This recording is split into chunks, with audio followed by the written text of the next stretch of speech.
Hello, and welcome to another episode. This is a podcast that focuses on science, but I've never described what science is. That probably would have been a good idea for the first episode, but in my defense, I have no idea what I'm doing. Just as important as defining what science is would be explaining what it is not. Mistrust and disbelief in science facts are fueled by an incorrect understanding of how science works, what it's for, and how scientific knowledge is collected. But even supporters of science misunderstand the scientific process from time to time. Science may have a definition, but it means so much more than that. Let's use an analogy. What is the United States? I'm guessing most people who are asked the question mentally picture a map of the country. That answers the question of what it is by telling you where it is and also where it is not. It is not other places. But the land doesn't mean anything. Perhaps you imagined the Constitution or the Bill of Rights. Our founding documents define what kind of country we are, but is that what the United States is? Or how about the unimaginable natural beauty of the United States? Can you understand what America is without the Grand Canyon, the Rockies, the amber waves of grain, the redwoods, the rocky coasts of Maine, the Everglades, the Great Lakes, Yellowstone, or the White Sand Desert? Or how about the moon landing, Hollywood, the NBA, Times Square, or the gazillion other cultural influences America has? All those things matter, but you can't define America by implying all of them. That's too clunky. Similarly, science can't be singularly defined by appealing to everything that makes it important or possible. Science permeates every aspect of our lives. I argue that science is the most important thing humanity ever came up with. By the end, I hope you'll agree. Let's get started. Before we begin today's episode, I want to tell you that if you like this content and want to support me, there are links to my Patreon, Venmo, and more in the description on Spotify, or you can go to my YouTube channel and click the link in the banner that says support the channel. You can also check me out on YouTube, Instagram, and TikTok. Just search Planet Peterson on those platforms. Okay, back to the episode. According to the Oxford Dictionary, science is the systematic study of the structure and behavior of the physical and natural world through observation, experimentation, and the testing of theories against the evidence obtained. ChatGPT states science is a systematic and evidence-based approach to understanding the natural world. It involves using empirical methods to develop and test theories and hypotheses about how the world works. Of the two, I prefer the Oxford definition. Science is a unique practice that had to be invented. If we had invented the scientific method thousands of years ago instead of centuries ago and rigidly stuck to it, think of where we might be now. But science doesn't come naturally. You have to assume your deepest convictions may be wrong. What was the shift in consciousness that allowed humanity to come up with the concept of science? From a Western perspective, the roots of science come from Greek philosophy.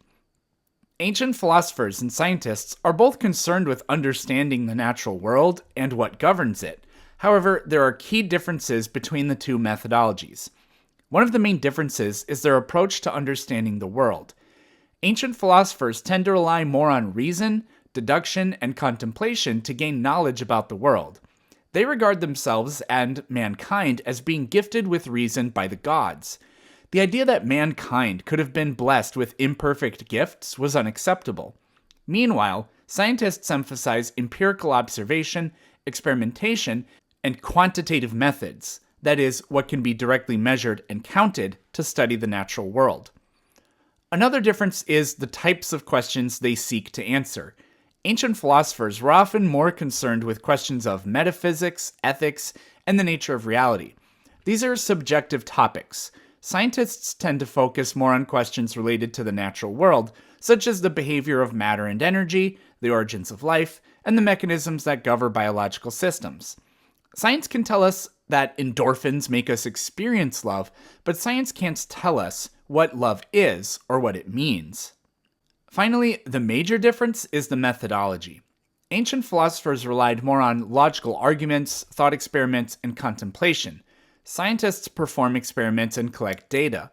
A scientific experiment is built upon logical arguments, but science attempts to verify the soundness of those arguments. You can have a perfectly constructed logical argument where the premises guarantee the conclusion, but how do you know if your premises are true? That is what soundness is. Philosophy by itself does not give that to us. This is precisely why we believed for thousands of years that the sky revolves around a stationary Earth. It makes intuitive sense, but it is literally false. The methodologies also differ in their organization.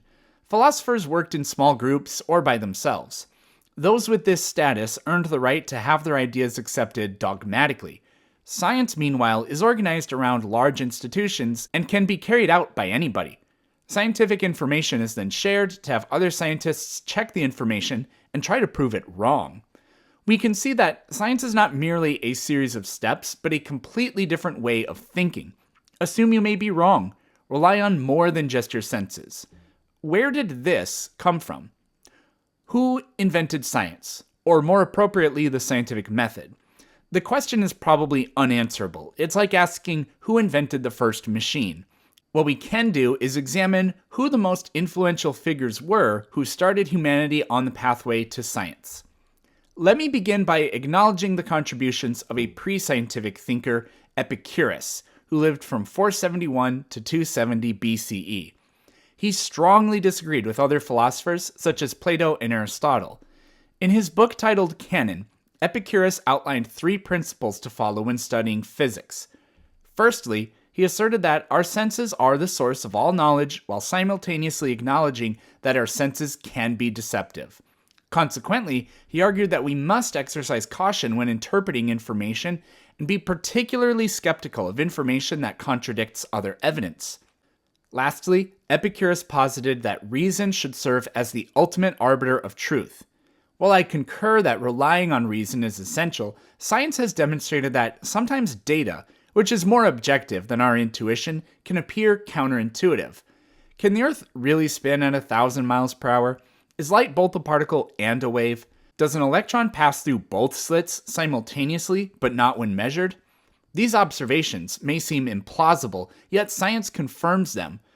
Nevertheless, Epicurus's emphasis on dismissing contradictory claims and remaining vigilant of our sensory perceptions marked a significant philosophical advancement. Probably the earliest figure who discussed what we consider to be the scientific method was Ibn al-Haytham, who lived from 965 to 1040. Al-Haytham was a Muslim mathematician whose greatest contributions were in optics. He rigorously studied how light behaves and moves through lenses and was a major influence to future thinkers.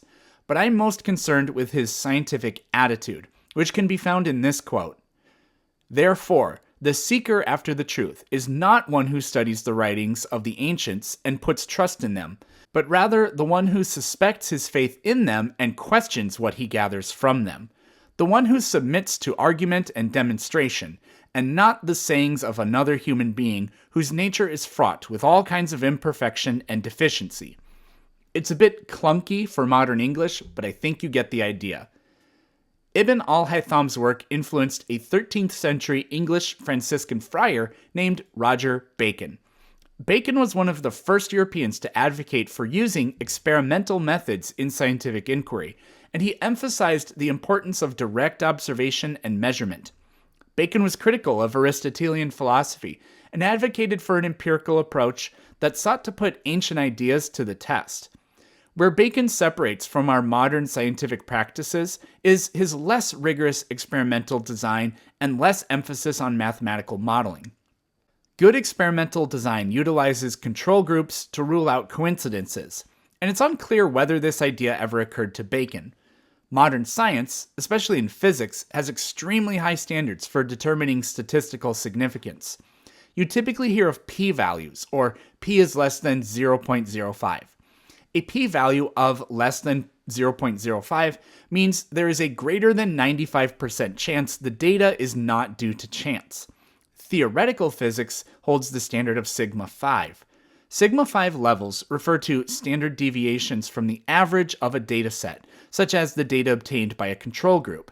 A statistical significance of sigma 5 means that the odds of the data being due to chance are less than 1 in 3.5 million. To be fair, theoretical physics deals in far more convoluted realms than figuring out whether the Earth orbits the Sun. So the fact that these statistical standards weren't even dreamt of by Bacon isn't surprising. The next important figure was Francis Bacon, no relation to Roger. Bacon was also an English philosopher who lived from 1561 to 1626. Often referred to as the father of empiricism, he championed inductive reasoning and experimentation in the quest for knowledge and coined the word science. Many sources say Francis Bacon invented science or invented the scientific method. His revolutionary ideas, most noticeably expressed in his work Novum Organum, sought to challenge the established Aristotelian scholasticism of the time, which primarily relied on syllogistic logic and appeals to authority. Syllogistic logic is a kind of deductive reasoning that generates conclusions based on premises that are assumed to be true. All men are mortal, Socrates is a man, therefore Socrates is immortal. That is the most famous example. Deductive reasoning is usually described as going from general observations to specific conclusions. Deductive reasoning is important, but does not generate grand narratives or ideas. Bacon shifted the focus to induction, where we take specific observations and use them to produce general conclusions. Induction is how science produces its scientific theories. Scientific theories are formed by huge numbers of experiments, observations, and data sets that all point in a general direction. The theory of plate tectonics, for example, explains why volcanoes, earthquakes, and mountain chains exist, why the continents look the way they do, the geology of the ocean floor, and much more. A scientific theory is more than just a hypothesis or an educated guess. It is a comprehensive framework that has been rigorously tested and confirmed through various forms of scientific inquiry. In science, a theory is considered to be the highest level of understanding we can achieve. You can then flip a scientific theory to make deductive predictions about natural phenomena. When those predictions produce new or unexpected data, the theory can become modified and strengthened. By advocating for this new approach to studying the natural world, Bacon laid the groundwork for developing the scientific method that emphasized observation, experimentation, and the systematic testing of hypotheses. His influence inspired the intellectual climate that led to the scientific revolution and fostered the modern understanding of the importance of empirical evidence in the pursuit of scientific knowledge. Francis Bacon's lasting impact on the field of science can be seen in the continued use of his principles as the foundation for scientific inquiry today. His only arguable shortcoming was that Bacon was not an actual scientist. He performed few, if any, experiments at all, and so did not exactly practice what he preached. But a contemporary of his, Galileo Galilei, did. Galileo was probably the first scientist who ever lived. He performed careful experiments and applied Baconian methods to determine that all objects fall at the same rate, the acceleration of gravity, the moons of Jupiter, the first directly observed objects orbiting another object, the discovery of sunspots and that the sun rotates, and more. Together, these ideas shaped the modern concept of what science is. Several assumptions justify science, and there are key principles that shape how the scientific method ought to be done and how to interpret scientific information. They include empiricism, the idea that knowledge should be based on observation and experience, and that evidence should be objective and verifiable. Determinism, the belief that events and phenomena have natural causes and can be explained by natural laws and processes. Uniformity, the assumption that natural laws and processes operate uniformly throughout space and time, and are not dependent on specific locations or times. Reductionism, the idea that complex phenomena can be explained by breaking them down into simpler parts and understanding how those parts interact. Objectivity, the belief that scientific investigations should be conducted without personal biases or preconceived ideas, and that scientific evidence should be evaluated objectively. Skepticism, the expectation that scientific ideas should be tested and questioned rigorously, and that scientific claims should be based on evidence rather than faith or intuition. Testability, the principle that scientific theories should be testable through observation or experiment. Falsifiability, a key principle in scientific inquiry is that a hypothesis or theory must be falsifiable, meaning it can be tested and potentially disproven. This principle, introduced by philosopher Karl Popper, ensures that scientific claims are subjected to rigorous testing and evaluation, providing a means to separate valid theories from those that are unsupported by evidence. Parsimony, the preference for simpler explanations when multiple explanations are available. This is similar to Occam's razor, which states that the explanation that has the fewest number of assumptions is statistically most likely to be true. Small caveat, Occam's razor is not always true 100% of the time. And finally, there's replicability, the expectation that scientific experiments and observations should be reproducible by other scientists. These core ideas are at the heart and essence of science. Nothing that can't be demonstrated should be assumed true, and nothing that can't be demonstrated can be considered a scientific idea. No claim should be assumed true based solely on the source. Miracles and divine intervention are unacceptable sources of truth, because miracles violate the idea of natural law, and divine intervention is inaccessible to other parties. Scientific ideas are subject to change. Any idea that asserts it can't be proven false is unscientific. Scientific ideas develop from the direct opposition of dogmatism and unchecked wisdom. But so what? Science schmience. Would we be doing just as well, if not better, without a scientific framework? Not if what you care about includes not dying from disease, famine, natural disasters, or pointless creed wars based on false senses of superiority. Not if you care about knowing the truth about how the universe operates. Not if you prefer having questions you can't answer to answers that cannot be questioned. In his book, Enlightenment Now, which you absolutely must read, Steven Pinker says of science, quote, "If we were called upon to name the proudest accomplishments of our species, what would we say? We could crow about historic triumphs in human rights, such as the abolition of slavery and the defeat of fascism, but however inspiring these victories are, they consist in the removal of obstacles we set in our own path. It would be like listing in the achievements section of a resume that you overcame a heroin addiction. There's one realm of accomplishment of which we can unabashedly boast, and that is science." End quote. Science is not only our crowning achievement, but our saving grace. It is the primary tool by which innovation, progress, and flourishing can be accomplished. It is precisely scientific knowledge which has rescued us from the superstition, suffering, sickness, violence, ignorance, and poverty of the past and catapulted humanity into the greatest state of being it has ever known. Thanks for listening.